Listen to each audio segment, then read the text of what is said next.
Eduardo Mestanza, estudiante del curso de Electrónica de Potencia 1. A continuación, en este video explicaré la práctica número 1, la cual consiste en diseñar un rectificador monofásico de media onda controlado. Para esta práctica se utilizará el programa de simulación MATLAB, ¿verdad? El cual permite, a través de su herramienta Simulink, crear circuitos de electrónica de potencia. Lo primero que se hará va a ser crear un documento en blanco de Simulink a través de la librería Electrical Simscape Specialized Power System. Se empezará a diseñar este circuito. Lo primero que se hará es definir la corriente de fuente alterna del circuito, la cual tiene un voltaje de 220 RMS. Como se sabe, aquí pide el voltaje pico, por lo tanto, este voltaje que nos especifican, habría que multiplicarlo por raíz de 2, por lo cual se pone SQRT de 2, ¿verdad? La frecuencia para este caso se trabajará con una frecuencia de 60 Hz. Una vez colocado la corriente de fuente alterna, se coloca el tiristor, el cual es buscado en la misma librería, en Power Electronics, el tiristor. Se coloca el tiristor. Este tiristor es conectado automáticamente a la fuente de corriente alterna, de voltaje alterno. Luego de esto se procede a conectar una carga resistiva. Como ventaja, usted puede dar doble clic sobre la pantalla y le aparecerá el buscador. Se busca RLS Serie Branch, ¿verdad? Y se define que únicamente sea una carga resistiva. Según lo especificado por el circuito, esta carga resistiva debe ser igual a 1 ohm, por lo tanto se lo deja tal y como está. Se rota el elemento y se conecta junto a la fuente junto al tiristor. Se cierra el circuito, ¿verdad? Con esta primera parte del circuito de armado, se procede a generar la señal de disparo del tiristor. Para esto se utiliza un pulso generador, pulse generator. Esta es un bloque que permite crear una función de pulsos, tal y como se muestra en este pequeño gráfico. Para esta función de pulsos, pues se tomarán un periodo de nuestro sistema, que para este caso, como la fuente alterna está en 60 Hz, pues será 1 sobre 60 Hz. El desfase inicial o el delay se lo dejará en 0, ya que las especificaciones de la práctica nos piden que el ángulo de disparo sea de 90 grados, ¿verdad? En el caso de variar el ángulo de disparo, pues se tendrá que venir a esta sección y variar el ángulo de disparo del tiristor, ¿verdad? Ahora, lo que se va a medir en esta primera parte, ¿verdad? Se lo va a medir a través de un multímetro, ¿verdad? Para este caso, primero se utilizará una medición de corriente, ¿verdad? La cual nos va a medir la corriente del tiristor, la corriente que sale del tiristor, ¿sí o no? Se la conecta y a su vez también se medirá tanto el voltaje de la fuente como el voltaje de la carga, ¿verdad? Entonces, se busca Voltage Measurement, ¿verdad? Se vea que pertenezca a la librería y se lo coloca para medir el voltaje de la carga. Se copia el elemento, se lo lleva acá, se pone la opción de flip, se gira el elemento y se lo conecta. Ahora, como nuestro circuito está trabajando con voltaje alterno, pues se formarán varias gráficas o varias ondas, ¿verdad? Para poder observar estas ondas, se tiene que utilizar la herramienta Scope. Este bloque es como un osciloscopio y nos permite observar las diferentes gráficas que vayamos a formar, ¿verdad? Para el osciloscopio, como solo nos muestra una pantalla y nosotros necesitamos observar 3 curvas diferentes, pues se lo configurará para que se puedan observar estas 3 curvas diferentes. se aplasta la tuerquita y se pone que el número de entrada sea 3, ¿verdad? Y que estén ubicadas de esta forma. Se pone aplicar, se pone OK, ¿verdad? Y se procede a medir, a conectar. En nuestro primer bloque, en nuestra primera entrada, se colocará el voltaje de la carga, la corriente la corriente del circuito, para nuestro caso la que está en salida del tristor. En el segundo se colocará el voltaje de la fuente, y en el tercero el voltaje de la carga o el voltaje de salida. Pues para nuestra simulación tomaremos en cuenta dos periodos, por lo cual tomaremos 2/60, ya que la frecuencia es de 60 Hz, como se ha mencionado anteriormente. Pues se simula el circuito, puede tener unos cuantos, pues, ok, algo que hay que tener en cuenta aquí es que para poder simular un circuito en MATLAB, primero se tiene que poner el bloque PowerGui, que es lo que nos permite simular circuitos eléctricos aquí en MATLAB o cualquier circuito de control.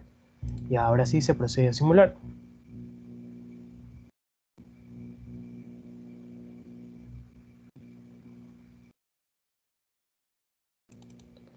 Una vez simulado este circuito, podemos observar el comportamiento de nuestra gráfica. En el primero podemos observar el comportamiento de la corriente de salida o que sale por el rectificador. En el segundo observamos el comportamiento de la fuente, que como se sabe, pues se la definió con este valor pico.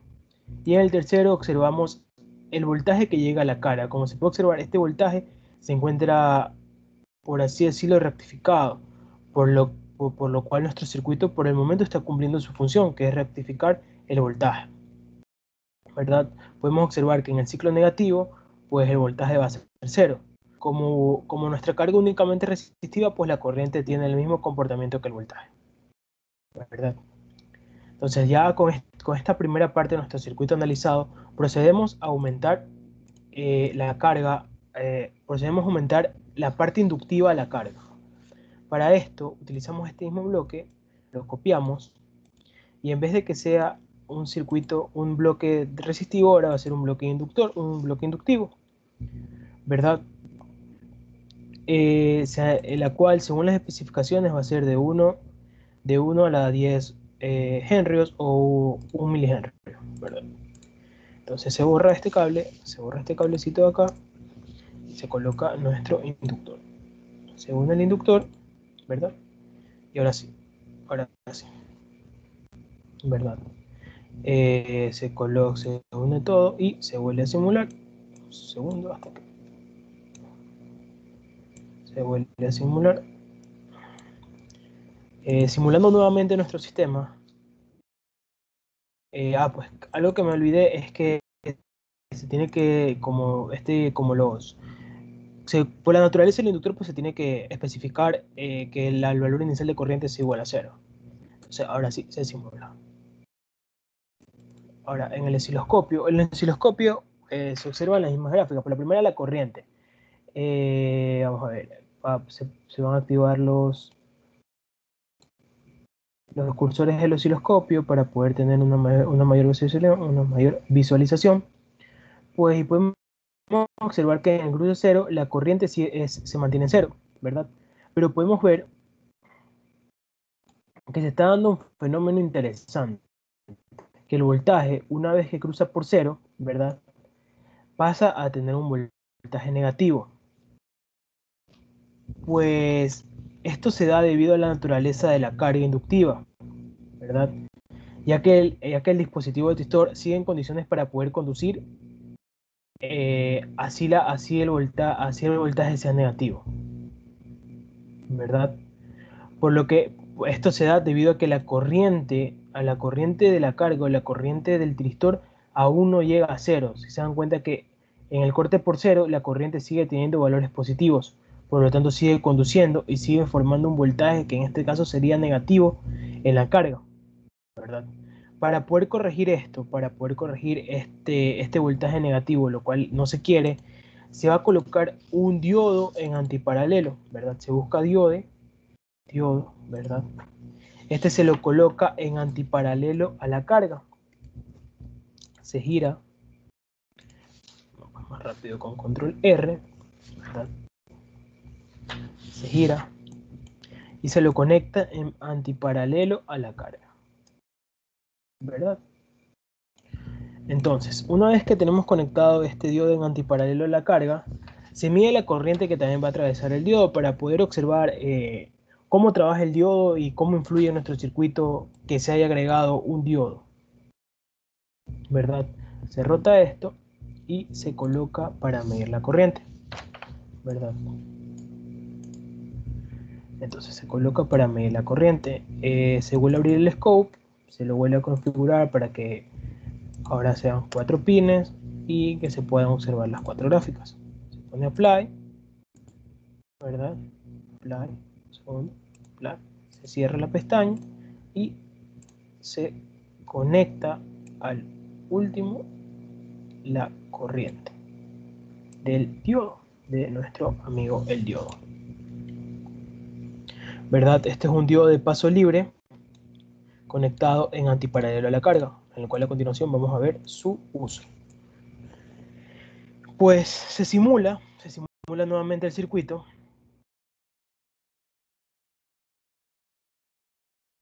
y se puede observar un fenómeno interesante.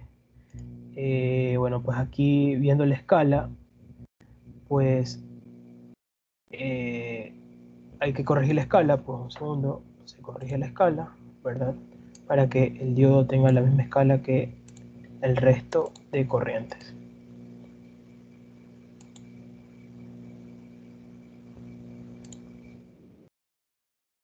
Ok. Entonces aquí algo que podemos notar, ¿verdad? Es que la corriente del diodo, es que el diodo sigue conduciendo luego del cruce por cero. Bueno, aquí el cruce por cero, ¿verdad? Sigue conduciendo luego del cruce por cero, ¿verdad? Se observa que la corriente, ¿verdad? Del tristor, que en este caso está conectada a nuestra primera gráfica,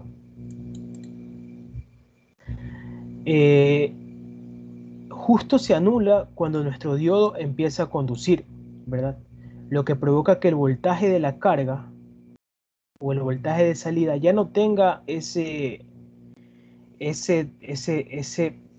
voltaje negativo que se formaba debido a la presencia del inductor, ¿verdad? Ya que el diodo, al estar en estado de conducción, pues empieza a tener su voltaje, y aquí se mediría un voltaje de aproximadamente el voltaje del diodo. Y pues como sabemos, el voltaje del diodo para este caso es casi insignificativo porque es de 0.7 voltios, dependiendo el diodo que se utilice. Eh, y por este motivo pues se logra rectificar el voltaje de la carga, ¿verdad? Como se puede observar, y ya no se tiene ese voltaje negativo, ¿verdad? Ahora, continuando con nuestro circuito, porque aún falta una parte del circuito. Pues para un poco ordenar mejor, se eliminarán todas las conexiones de los elementos de medición, los cuales se conectarán después. Entonces, luego de esto, pues se conecta eh, la fuente de la FEN. Nuestra FEN, lo que va a hacer es que va a representar la FEN de un circuito de armadura, ¿verdad? Entonces, lo que se hará va a ser buscar un voltaje DC de ese voltage source, ¿verdad? Se confirma que sea de la misma librería. Se seleccionará todos estos cablecitos y se los hará un poco más abajo para que pueda entrar nuestra fuente de voltaje DC, que como se dijo va a representar el circuito de voltaje de armadura de nuestro motor, ¿verdad? Se borrará, se la conecta, ¿verdad? Y a su vez se medirá la corriente de salida, que como se sabe, en este caso ya no va a ser la que mida desde que se conectó el diodo de paso libre, dejó de ser la corriente de salida, sino que únicamente se convirtió en la corriente del tristor. Ahora vamos a medir la corriente de salida, ¿verdad? Vamos a medir la corriente de salida sin observar la fuente. Aún no conectemos la fuente, únicamente observemos la corriente de salida con estas dos cargas, resistiva e inductiva. Entonces, se utiliza el mismo elemento para medir la corriente de salida, ¿verdad? Se la mide pues en este caso como va en dirección contraria, pues para poder observar mejor, vamos a poner esa dirección de la corriente, se la mide, se la conecta acá, ¿verdad? Y la vamos a observar. Vamos a observar la corriente, ¿verdad? Pues como ya tenemos muchos elementos, lo que se va a utilizar es una herramienta llamada MUX,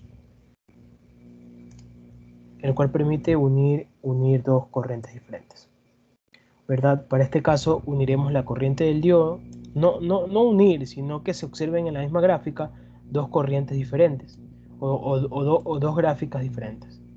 Para este caso, en la misma gráfica vamos a querer observar la corriente del diodo de paso libre, segundo, y la corriente de nuestro tiristor, ¿verdad? Pues el voltaje de la fuente lo vamos a conectar en la parte de arriba para que se pueda observar nuestro voltaje principal. El voltaje de la carga lo conectaremos en el segmento 2, de la corriente de la carga, la corriente de salida en nuestro pin 3 y en nuestro pin 4. O sea, un poquito más grande esto para verlo más ordenado y para observar mejor el circuito. Pues se procederá a simular, ¿verdad? Y aquí ya podemos observar mejor el comportamiento de nuestro circuito. Pues se actualizan los ejes para que se pueda ver mejor. Ahora, podemos observar que en el punto 0, ¿verdad? En el punto 0, la corriente de la carga, que es la que se encuentra aquí, aún conduce cierto valor, tiene cierto valor, un valor positivo, pues está arriba del eje 0. Y luego decae, esta decae gracias al diodo de paso libre, que como se explicó antes, pues permite que nuestra onda de voltaje de la carga se rectifique y no tenga esos picos negativos, ese voltaje negativo hacia abajo, ¿verdad? Algo que también se puede notar es que la corriente del SR justo es porque deja de conducir y conduce el diodo únicamente, como ya se explicó. Ahora sí, ya teniendo un poco mejor armado nuestro circuito, ¿verdad? Midiendo también la corriente de la carga, ahora sí se va a colocar la fuente. Pues elimine ese cablecito para que se pueda observar mejor la conexión de la fuente, ya que como es mucho cable, se puede perder un poco la visión. Entonces, se coloca la fuente de ese voltage source, se colocó anteriormente, la cual, como ya se dijo, va a representar la FEN del circuito de armadura de un motor DC. Entonces, se conecta la fuente, que para este caso va a ser de 10 voltios, se la fija en 10 voltios, ¿verdad? Y se procede a simular el circuito nuevamente midiendo lo mismo, el voltaje de la fuente, el voltaje de salida, la corriente del tiristor, la corriente del diodo y la corriente de salida o de la carga. Se simula nuestro circuito ya para ver finalmente, aquí un segundo, aquí me equivoqué, esto no aquí, lo que sale de aquí es la corriente de acá, disculpa. Pues se simula el circuito y se observará finalmente cómo trabaja nuestro circuito rectificador de media banda controlado, con carga resistiva, inductiva, fuente DC y un diodo de paso libre. Pues se simula, ¿verdad? Y una vez simulado obtenemos estas gráficas. Pues ya se sabe que la primera pertenece al voltaje de la fuente, ¿verdad? La segunda el voltaje de la carga o voltaje de salida, la tercera la corriente de la carga o corriente de salida, y la cuarta, el gráfico azul pertenece a la corriente de nuestro tristor y la amarilla pertenece a la corriente de nuestro diodo. Una vez que se simula, pues podemos observar que ahora nuestro voltaje de la carga tiene un pequeño incremento de voltaje en esta parte del circuito, en esta parte de la curva. Pues para observar mejor, se irá acá y se verá. Como se ve, tiene ahora un voltaje de aproximadamente 10 voltios, como el del voltaje de la fuente DC. Pues esto se produce luego de que la corriente de carga, como se puede observar, cruza el cero, cruza el punto cero. Justamente aquí, cuando la corriente de carga llega a ser cero, se da este incremento de la fuente, ¿verdad? Lo cual determina que nuestro circuito está funcionando correctamente. Pues si se quiere aumentar este incremento, se debería aumentar el circuito, el voltaje de la fuente DC. Y esto es todo. Esto corresponde a nuestra práctica número 1, donde se explicó el funcionamiento de un rectificador de media onda controlado a diferentes situaciones, ¿verdad? Con una carga resistiva, con una carga inductiva, con un diodo de paso libre que corrige lo que produce la naturaleza del inductor, y con una fuente, ¿verdad? Que nos da un pequeño elevado voltaje en la salida del circuito si es que hay presencia de esta. Pues es una simulación bastante aproximada a lo que se puede encontrar en la vida real, ¿verdad? Esto ha sido todo y muchas gracias. Hasta luego.